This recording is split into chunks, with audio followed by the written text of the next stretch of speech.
হয়, নিজে অধ্যয়ন কৰা বিদ্যালয়খনৰ প্ৰতি সকলোৰে মৰম থাকে, সকলোৰে মোহ থাকে। প্ৰতিগৰাকী ছাত্ৰৰ, প্ৰতিগৰাকী বিদ্যানুৰাগী লোকৰে নিজৰ শিক্ষানুষ্ঠানখনৰ প্ৰতি মৰম থাকে, আদৰ থাকে। প্ৰতিখন শিক্ষানুষ্ঠান সেইসকল ছাত্ৰৰ, সেইসকল বিদ্যানুৰাগীৰ হৃদয়ত অঁকা থাকে। আৰু তেনে এটি দৃশ্য প্ৰতিফলন হৈছে পকাদলি উচ্চতৰ মাধ্যমিক বিদ্যালয়ত। মই প্ৰথমে পৰিৱেশ দেখুৱাইছোঁ। এইখন পকাদলি উচ্চতৰ মাধ্যমিক বিদ্যালয়। অনুৰূপ ধৰণে প্ৰস্তুত কৰিছে সপ্তম শ্ৰেণীৰ ছাত্ৰ ৰাকেশ নাথে। মই দেখুৱাইছোঁ, মোৰ লগত একাংশ শিক্ষক আছে, অধ্যক্ষ আছে, তেওঁলোকৰ মুখৰ পৰা এই বিষয়ে জানিম। তাৰ পূৰ্বে মই দৃশ্যাৱলী দেখুৱাই আছোঁ। এয়া বিদ্যালয়খনৰ সপ্তম শ্ৰেণীৰ ছাত্ৰ ৰাকেশ নাথে লকডাউনৰ সময়ত, বিশেষকৈ বিগত যি লকডাউন হৈছিলে, লকডাউনৰ সময়ছোৱাত তেখেতে এইদৰে প্ৰস্তুত কৰিছে। এই প্ৰতিফলন ঘটিছে এই বিদ্যালয়খনৰ সমগ্ৰ ছবি মই দেখুৱাই আছোঁ। আৰু পুনৰ কৈছোঁ যে প্ৰতিগৰাকী ছাত্ৰৰ, প্ৰতিগৰাকী বিদ্যানুৰাগী লোকৰে হৃদয়ত নিজৰ শিক্ষানুষ্ঠানখনৰ ছবি অঁকা থাকে। আৰু তাৰ প্ৰতিফলন যেনে এয়া ঘটিছে পকাদলি উচ্চতৰ মাধ্যমিক বিদ্যালয়ৰ সপ্তম শ্ৰেণীৰ ছাত্ৰ ৰাকেশ নাথৰ ক্ষেত্ৰত। মই দেখুৱাই আছোঁ, পৰিৱেশ দেখুৱাই আছোঁ, সমগ্ৰ দৃশ্য দেখুৱাইছোঁ। আপোনাৰ বিদ্যালয়ৰ সপ্তম শ্ৰেণীৰ ছাত্ৰ ৰাকেশ নাথে লকডাউনৰ সময়ছোৱাত, বিগত যি লকডাউন হৈছিলে, লকডাউনৰ সময়ছোৱাত বিদ্যালয়খনৰ সমগ্ৰ ছবিখন ইয়াত অংকন কৰিছে, তুলি ধৰিছে। হয়, মই ৰবীন্দ্ৰ হাজৰিকা, এই বিদ্যালয়ৰ সহকাৰী শিক্ষক। এতিয়া কথা হ'ল কি, আমাৰ ছাত্ৰ এই ৰাকেশে 6ৰ পৰাই আমাক বিভিন্ন ধৰণৰ মডেলবিলাক লৈ লৈ আহি দেখুৱাইছে। তাৰপিছত তাক প্ৰেৰণা আমি দিছোঁ। এইবাৰ মাজতে কি কৰিলে, এই লকডাউনৰ আগে আগে তেওঁ ক'লে, ছাৰ আমি আমাৰ স্কুলখনে এটা পিকচাৰ মানে মডেল এটা বনাব। মই কৈছোঁ তুমি একবাৰ ধুনীয়াকৈ চাই লোৱা, একদম প্ৰতিটো বস্তুৱে তাৰমানে এনেকুৱাকৈ চাই লোৱা, অসুবিধা নাই, চিন্তা কৰিব নালাগে, আমি ইয়াতে স্কুলত আনি থৈ দিম। তেতিয়া লগে লগে সি সেই লকডাউনৰ সময়ছোৱাত ধুনীয়াকৈ আৰম্ভ কৰিলে। তাৰপিছত মোক মাজে মাজে ফোন কৰি কথাবিলাক জনাই থাকে, এনেকুৱা হৈছে। তাৰপিছত আজি এই লকডাউন খোলাৰ পিছত বোলে ছাৰ ৰং লাগিছিল, ৰং এতিয়া দিব লগা হৈছে। ঠিক আছে, তেতিয়াহ'লে লগে লগে মই ৰংখিনি আনি দিলোঁ একদম। সি কি ৰং লাগে সেই কথাখিনি ক'লে, মই লৈ আহিলোঁ। মই আপোনাৰ ওচৰলৈ আহিম পুনৰ। মই সেই যি আৰ্হি সেই মই দেখুৱাইছোঁ। আৰু ছাত্ৰজন আহিবা। তুমি বিগত যি লকডাউনৰ সময়ছোৱাত বিদ্যালয়খন এইদৰে যি ছবি তুলি ধৰিছা, কিমান সময় লাগিল? কি কি ইয়াত সৰঞ্জাম, কি কি সামগ্ৰী ব্যৱহাৰ হৈছে?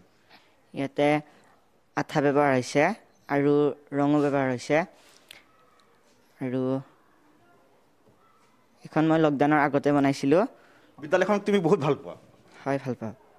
ক'ব লাগিব বিদ্যালয়খনৰ প্ৰতি আচলতে প্ৰতিগৰাকী ছাত্ৰৰে মৰম থাকে, আদৰ থাকে। এগৰাকী সহকাৰী শিক্ষক আছে, অকণমান আগবাঢ়ি আহিব। হুবহু প্ৰতিটো কথা, প্ৰতিটো ঘৰ, চৌহদ বেৰ, শৌচালয়, গছ বিৰিখ সকলো ইয়াত অংকন হৈছে। হুবহু চিত্ৰ এখন ইয়াত প্ৰতিফলন ঘটিছে বিদ্যালয়খনৰ হুবহুৱে হৈছে। মই দেখি আমি আচৰিত হৈছোঁ, এজন ক্লাছ 7ত পঢ়া ল'ৰাজনে ইমান সূক্ষ্ম দৃষ্টিৰে গোটেইখিনি অধ্যয়ন কৰি মানে ইমান সুন্দৰকৈ বনাইছে। এই মডেলটো চালে স্কুলখন আৰু বেলেগ চাব নালাগে, মানে এজ ইট ইজ।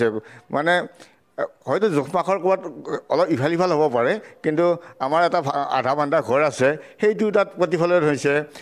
কোনটো ভাঙা ঘৰ, কোনটো পানীৰ টেংকি, দুটা আছিল, পানীৰ টেংকি দুটাই উঠিছে, মানে ক'তো ভুল ধৰিব। ইয়াৰ যি তোৰণখন মই দেখুৱাইছোঁ। এই ধৰণে তেখেতে প্ৰথমতে তোৰণ আছে, তাৰপিছত প্ৰতিটো ঘৰ আছে, প্ৰতিটো ক'ব লাগে প্ৰতিটো গৃহ আছে, প্ৰতিটো কোঠা আছে। আৰু হুবহু ইয়াত তুলি ধৰা হৈছে বুলি এই ছাত্ৰ শিক্ষকসকলেও কৈছে। অধ্যক্ষ আছে, অকণমান আগবাঢ়ি আহিব। আপোনালোকৰ বিদ্যালয়ৰ ছাত্ৰ ৰাকেশ নাথে বিগত যি লকডাউন হৈছিল, লকডাউনৰ সময়ছোৱাত বিদ্যালয়খনৰ সমগ্ৰ দৃশ্যাৱলী ইয়াত প্ৰতিফলন ঘটাইছে। কি ক'ব? ধন্যবাদ প্ৰাগজ্যোতিলৈ। ক'বলগীয়া বহু কথাই আছে। তথাপিতো আমাৰ বিদ্যালয়ত আমাৰ বিশেষভাৱে ৰবীন্দ্ৰ হাজৰিকা ছাৰে আমাৰ ছাত্ৰ ছাত্ৰীসকলক যথেষ্ট এনেধৰণৰ কাৰ্যত সহায় সহযোগিতা বহুদিনৰ পৰা কৰি আহিছে। তেওঁ ৰাষ্ট্ৰীয় পৰ্যায়তো বিভিন্ন ধৰণে আমাৰ ছাত্ৰ ছাত্ৰীক মডেল লৈ বিভিন্ন ধৰণৰ পুৰস্কাৰ আমাৰ বিদ্যালয়লৈ আনিবলৈ সক্ষম হৈছে, যাৰ ফলশ্ৰুতিয়ে হয়তো আমাৰ এই ৰাকেশ নাথৰ ওচৰত আজি পৰিছে। আমাৰ বিদ্যালয়ত এনেধৰণৰ মডেল আৰু যথেষ্ট আহিছে। এই ল'ৰাজনেও আমাৰ ক্লাছ 6 মানৰ পৰাই, ইতিমধ্যে ৰবীন্দ্ৰ হাজৰিকা ছাৰে কৈছেই, ক্লাছ 6 মানৰ পৰাই যথেষ্ট বিভিন্ন ধৰণৰ মডেল বিদ্যালয়লৈ আনিছিল আৰু পুৰস্কৃতও হৈছে বিদ্যালয়ৰ পৰা।